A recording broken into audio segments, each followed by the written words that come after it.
Welcome back, or welcome to Autoimmune Health Solutions. My name is Dr. Michael Smith, and in this video I would like to share with you how to have a Nightshade challenge.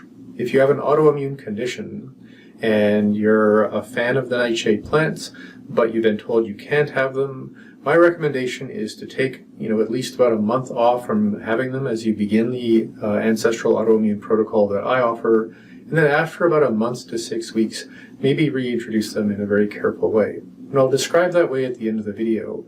But first, I just want to walk you through what the Nightshade plants really are, what the problem that they bring into your health may actually be, and some options you have to make the best of your diet if you can't actually eat them. So, here we go. Welcome to Nightshades. You may or may not know this, but there are over 3,000 different species of nightshade plants, and the most famous one in nature is called the deadly nightshade plant because it's deadly. Some of the nightshade plants actually contain things called alkaloids, which can be poisonous.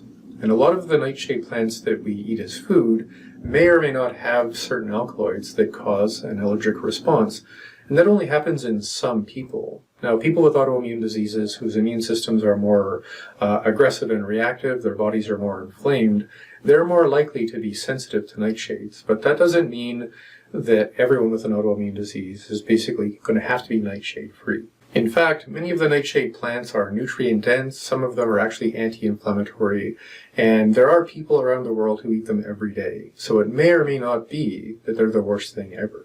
The most common nightshade plants that people eat, especially in the Western world, are potatoes, tomatoes, bell peppers, and eggplant, in the sense of vegetables.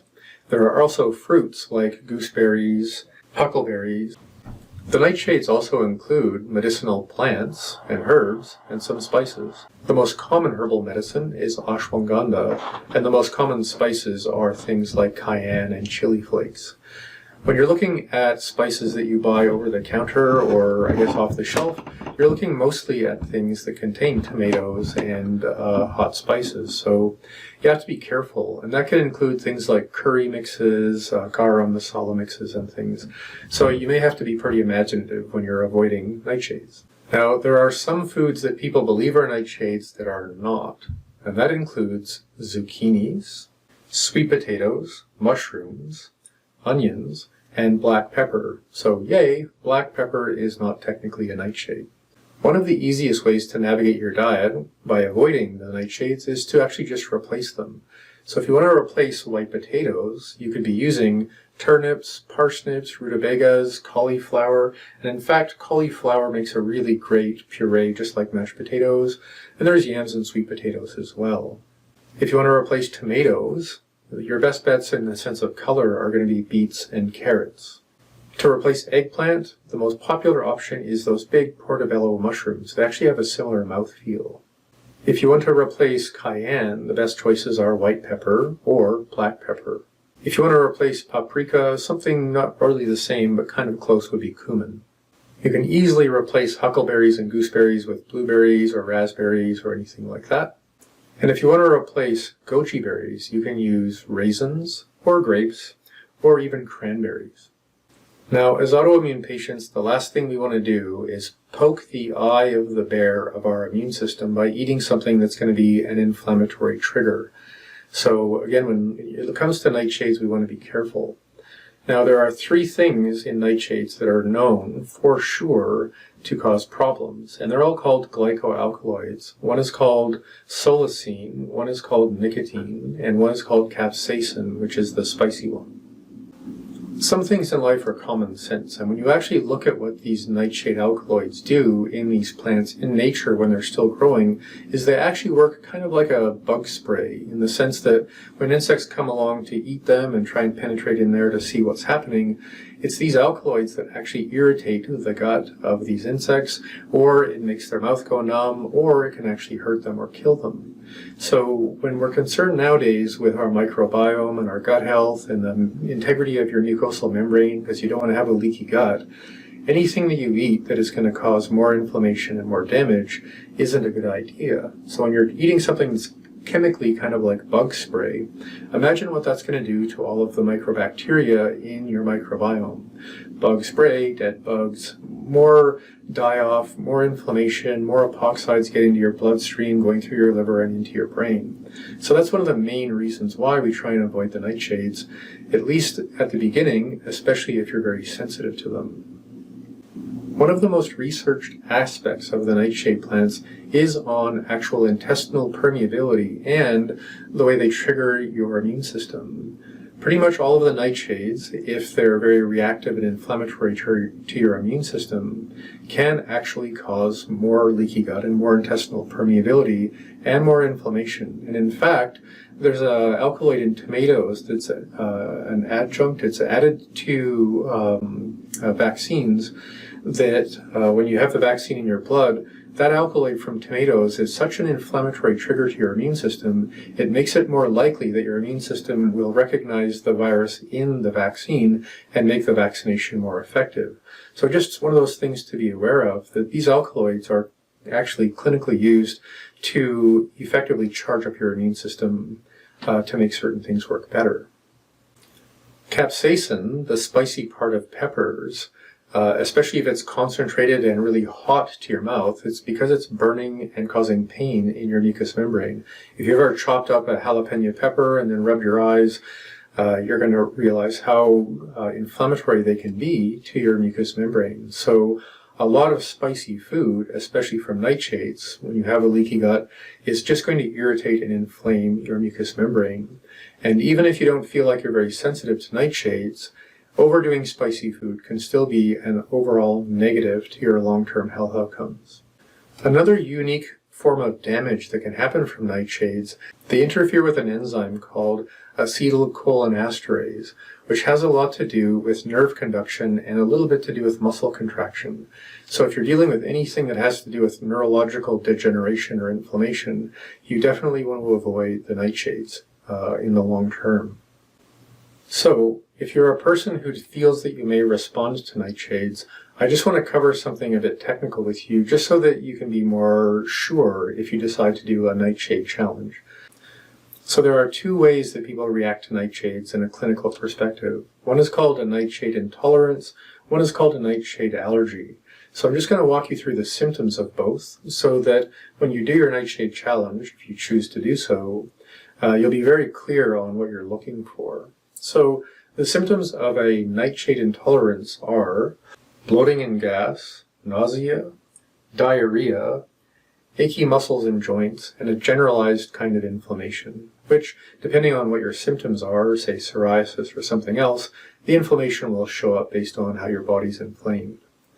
When you look at an actual technical nightshade allergy, the symptoms include itchiness, hives and rashes, nausea, vomiting, diarrhea, excessive mucus production, generalized inflammation, and again, achy muscles and joints. So most of us are always worried, especially if we have any kind of arthritis, to avoid nightshades because they can make things worse. And that actually only happens in 10 to 20% of people. And that 10 to 20% really is determined by how reactive and inflamed your immune system is right now. There are medical allergy testings, IgG tests for nightshade alkaloids. I've never run those labs myself. I've never had a patient bring in lab testing to see if they actually have a nightshade allergy, so I can't confirm their validity or how easy they are to get. I'm just aware that they're out there, but again, I've never seen one. And when you learn a bit more about this nightshade challenge, you may realize you can find out fairly easily on your own. So here's how to do a nightshade challenge. And I'm speaking to primarily people who are doing the Ancestral Autoimmune Protocol, which has 4 phases to it. And the initial phase being about reducing inflammation and letting your body rest. The second phase being focused on resetting your metabolism and your immune system while you rebuild all of your connective tissues. And the third phase being mostly on restoring your nutrient density. And that fourth stage is all about rebuilding a sense of balance with long-term lifestyle choices and what you're going to be doing for probably the rest of your life, given that you have an autoimmune disease. So, if you're finished with phase 1, which can take a week or 2, and you're well into phase 2, at least 2 to 3 weeks, which is again focusing on an anti-inflammatory, nutrient-dense, low starch, high fiber, high fat, moderate protein diet. After a few weeks, hopefully your symptoms are all going to be a lot less, and also very stable and consistent. And it's also important that you feel that your lifestyle, your sleep, your stress, other things in your life are pretty stable, so that when you start eating nightshades for this experiment, you're pretty sure what it is that's going to be irritating your immune system. Otherwise, it's hard to tell and be sure. So this is the procedure. After a few weeks of baselining your health and your immune system, you're going to eat nightshades every day for 4 days. And you can have potatoes and tomatoes and peppers all at once in a nice big breakfast hash or anything else you like. Add some cayenne just to be sure. But the important thing is to have them every day for 4 days. And then it's important to stop any nightshades, and hopefully your life will still be at that, Zen-like baseline, so that for the next week or so after you've stopped eating the nightshades, you can watch all of your symptoms and be really, really mindful of anything that may trigger you to, the experience that you are having a reaction to nightshades. If you're not, after that 10 days and you're feeling really good and the nightshades didn't cause any symptoms or any flare-ups, then I would recommend having your nightshades no more than 3 times a week. And that 3 times a week rule is there because most of us, if we're allowed to have something like potatoes 3 times a week or cayenne 3 times a week, we're not going to be having it 3 days in a row. We're probably going to spread it out and enjoy it, throughout the week. Now again, this is only a good idea if you're already improving your health so consistently that there's very low risk in turning things badly. Because if during your first 1, 2, 3, or 4 days of eating nightshades, or within that first week to 10 days afterwards, you have a spike in any specific symptoms, or you have a gradual increase in your symptoms overall, you're going to have to go back to phase 1, spend a week or 2 dealing with inflammation, reset your immune system, and then go back into your phase 2 protocol to catch up with where you were when you started your nightshade test. So it is a big risk, but for people who really love those foods and really don't like the already pretty extensive limitations on your diet, I understand why people get frustrated and why they want to have something that they're familiar with. So there is a risk and there is a reward. So thanks for watching, and I hope this gives you some insight into what nightshades are about and whether or not it's a good idea for you to try them or eat them within the next few weeks or perhaps ever again. And I just want to make that clear. If you're a person with autoimmune disease and nightshades trigger your immune system to cause flare-ups of any kind, I'm sorry to say that you may need to eliminate those foods for the rest of your life. So again, thanks for watching. I hope this gives you some insight into your health, and I'll see you in the next video.